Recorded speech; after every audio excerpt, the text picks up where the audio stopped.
వాళ్ళే కోర్టులకి వేయించినారు. మరి ఎందుకు తెంపలేకపోతున్నారు? దీని అర్థం ఏమంటే ఇరిగేషన్ ప్రాజెక్టుల మీద వాళ్ళకి ఏమాత్రం చిత్తశుద్ధి లేదు. ఇరిగేషన్ ప్రాజెక్టులన్నీ వాళ్ళు కంప్లీట్ చేయరాదు, ఇవి ఇలాగే ఉండాలి. కేవలం అమరావతి డెవలప్ చేసుకొని అమరావతిలో వాళ్ళ భూములు అమ్ముకోవడానికి తప్ప ఇంకొకటి లేదు.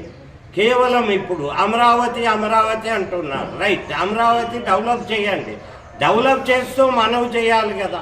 మీరు ఏం చేసినారు రాయలసీమకి అది చెప్పండి.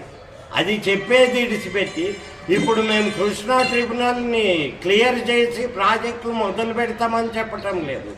కేవలం వాళ్ళ అసమర్థతని, వాళ్ళు ఇప్పుడు ఇబ్బంది పొజిషన్లోని ఉన్నారు కాబట్టి వాళ్ళ ఇబ్బంది పొజిషన్ని దారి మళ్లించడానికి డైవర్స్ పాలిటిక్స్ చేస్తూ మా జగన్మోహన్ రెడ్డి మీద నిందలేస్తున్నారు తప్ప వీళ్ళు చేసే కార్యక్రమం ఏమీ లేదు.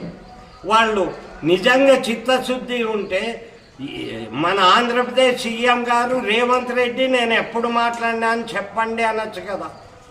ఈ రోజుటి వరకు దాన్ని మాట్లాడటం లేదు అంటే వాళ్ళు నిజంగా రేవంత్ రెడ్డి గారు చెప్పినట్లే రేవంత్ రెడ్డి గారిని ఈరోజు తెలంగాణ సీఎం మన ఆంధ్రప్రదేశ్ను పాలిస్తున్నట్లుంది కానీ మన కూటమి ప్రభుత్వం పాలిస్తున్నట్లు లేదు.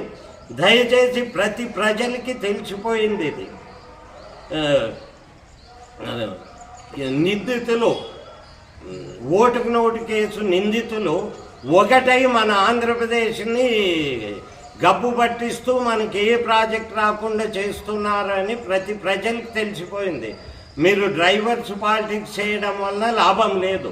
తప్పు ఒప్పుకొని ఇప్పుడన్నా కృష్ణా ట్రిబ్యునల్ క్లియర్ చేసి మా ఆంధ్రప్రదేశ్ రైతులు అందరూ ఒకటే. మేము రాయలసీమకి అన్యాయం జరిగినా అన్యాయమే, ఇంకొక ప్రదేశానికి అన్యాయం జరిగినా అన్యాయమే.